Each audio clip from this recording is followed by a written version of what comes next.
Hi, I'm Mark Mazzaferro, and it's time for another episode of Fire Facts.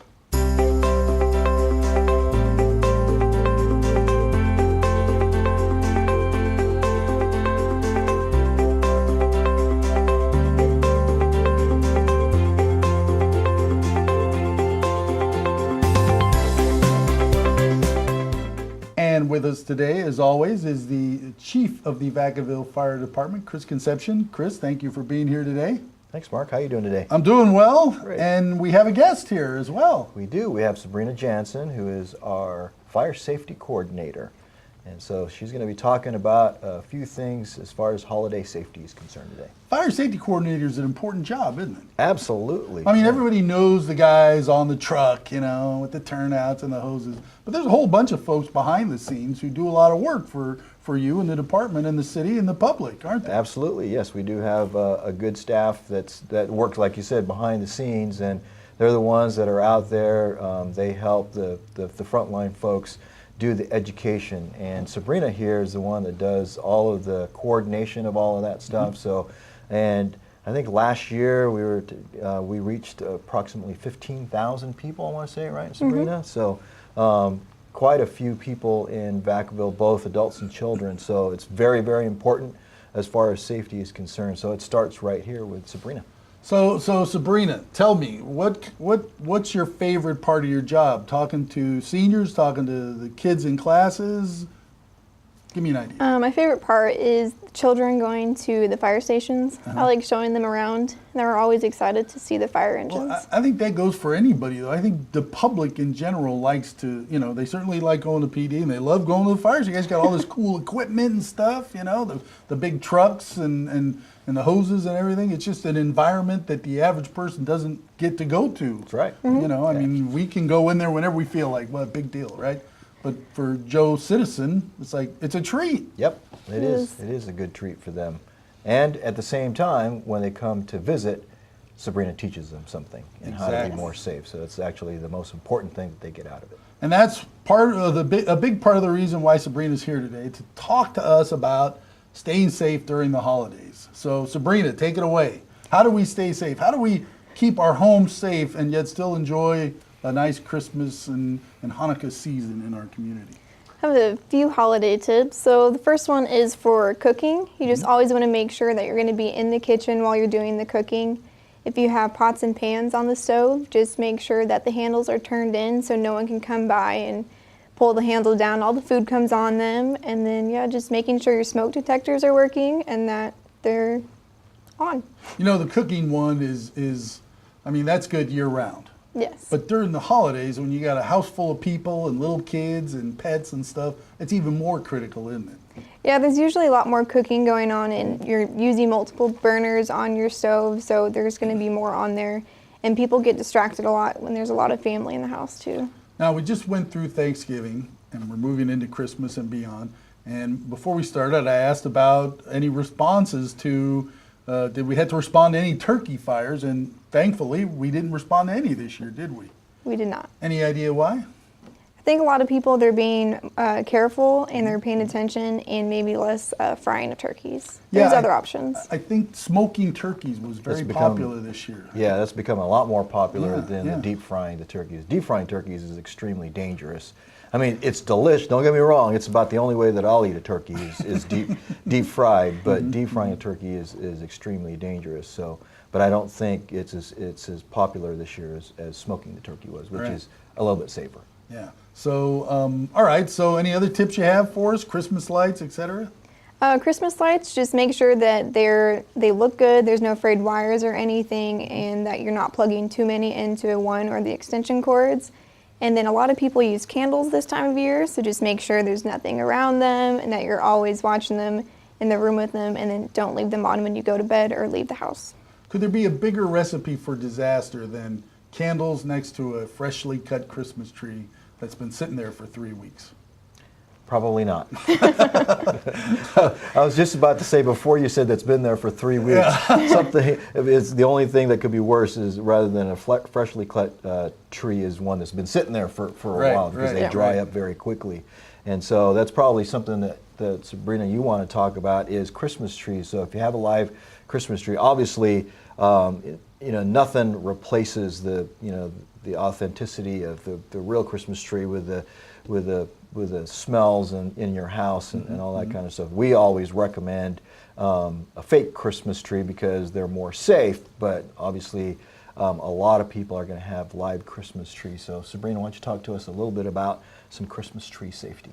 So if people do have fresh Christmas trees in their house, you just want to make sure that you're watering them every day, and then don't put them next to a heat source like your fireplace. Yeah, or even floor heaters, I guess. That just dries them out even more too. Yeah.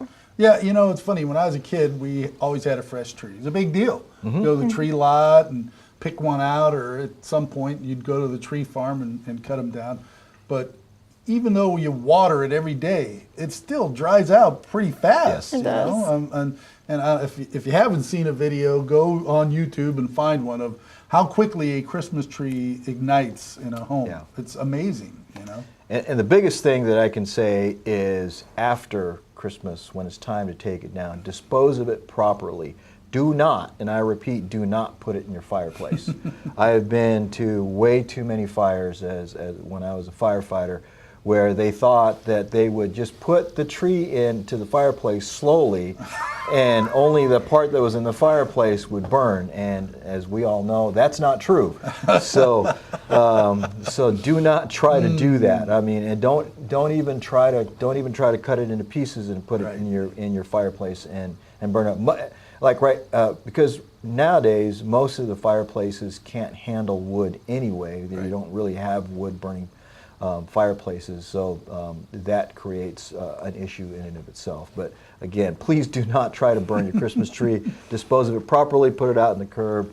I think they ask you to cut it in half, and then the waste company will pick it up. Yeah, Boy Scouts, somebody will come haul it away for you. But yeah, Christmas trees are dangerous. I mean, all due respect, I got a fake tree because I'm not going to put my home in danger as much as I love Christmas. But you know what else you can do? You go to Home Depot and they sell these little evergreen sticks that you can put on the tree, and it makes it smell like Smells you're like in the Christmas, forest. right? Yeah, exactly. So, all right, anything else you can share with us, Sabrina, about holiday safety or home safety in general? Nothing else. Just want to make sure that you and your family are all staying safe this holiday season. Good. Now, if somebody wants to call and get some tips or advice, who do they call? Can they call you? Yep, they can call our fire administration office, and the phone number is 707-449-5452. Excellent. Okay, terrific. So stay safe out there, Vacaville. It's the holiday seasons are a time of joy and happiness, not Absolutely. Immediate response from our boys in their turnouts. We don't want to see that at all, do we? All right, and speaking of fires, kind of an odd segue, but let's take a minute and talk about the most recent set of fires we've had in California. The one in Thousand Oaks, and then the one we're more familiar with, certainly Camp Fire. Chief, why don't you tell us about that a little bit? Share some info. Absolute tragedy. Absolute tragedy. I mean, there's no other word to describe it. I mean, it's really the whole town of Paradise, from what I've been told, is completely gone for the most part, and there's nothing for people to go back to. So that is the tragedy there. As far as how it affected us in Vacaville, we actually had 2 fire engines with 4 people each, so a total of 8 people on fire engines for about 2 weeks in total, as far as the time they were there. And they just told us when they came back, they're all back now, but they told us of just that they had never seen anything like it in their careers. And we had some folks that have been working for us for quite a bit and have seen quite a few fires up and down the state. And they said they have never seen devastation like they've seen there. I know one of our engines spent probably, I think, one of their first days at the Paradise Fire trying to rescue people out of a convalescent home, and they spent, I think, about almost 24 hours, a complete 24-hour shift doing that. So just they were tirelessly working, trying to save as many people as they could. Yeah, that's a pretty tragic situation, without doubt. Certainly the worst fire in our state's history. Yeah. And I think you look back, and everybody wants to know how it started, and the next question is, how do you prevent something like that from happening? And I don't know that there is there? I mean, it's a community in the middle of a forest. You know, Yeah, and there's, I mean, and that's going to be a discussion that's going to go back and forth, and depending on what camp you're in, that's going to, you know, who knows what's right, you know, who's right. But at this point, it doesn't really matter who's right, whose fault it is. It's really, you know, how do we take care of those people that have been devastated by this tragedy, and then we need to start addressing how do we prevent something like this from happening, you know, and those are the things that we talk about here locally. We don't have the same kind of vegetation as they do up there in that area of California, so we're lucky in that way. But I know that one of the things that we prevent anything like that, because there are some certain areas of Vacaville that we worry about, you know, especially when you get winds like we heard of, and the humidity being down as much as it was, and there's nothing you can do. A spark will, you know, start a fire, and it'll spread it very quickly if you haven't prepared for it. So really, the thing that I can tell folks is when we ask you to clear your brush and clear your property when it comes time for weed abatement time, please do that. I mean, we're serious about that, and the reason we take it so seriously is we don't want anything like that happening here. We've had this conversation before. You and I have previous fire chiefs on Fire Facts, and we always talk about, well, did the drought affect it? Did it not affect it? Does rain hurt? Does it help? And as far as I can tell, I don't think it matters one way or another, does it? It really doesn't matter. It really doesn't matter one way or the other, because some people will say the drought hurts because it dries out the vegetation and it kills the trees, and so now you've got more fuel. And then you got other people on the other side saying, now you've got a bunch of rain. Well, it's growing the vegetation, which will eventually dry out during the summer, which spreads the fires also. So it seems like we just know that we live in a fire-prone area. That's really the biggest thing to remember, is we live in a fire-prone area, and we live here because we love the weather. It's a beautiful place to live, but it comes at some risk. And so how do you minimize those risks really is what it comes down to. It doesn't really matter what causes it. It's, you know, or who's at fault. It really is, how do you prevent it, and how do you minimize the risks around you? Impact, sure. Yeah. All right. Well, listen, anything else happening in the fire service you want to share with us? Excited to tell you about a new Explorer program. So we just went through interview process, and looks like we're going to start the program with 15 kids. Excellent. And their meeting is going to be January 1st.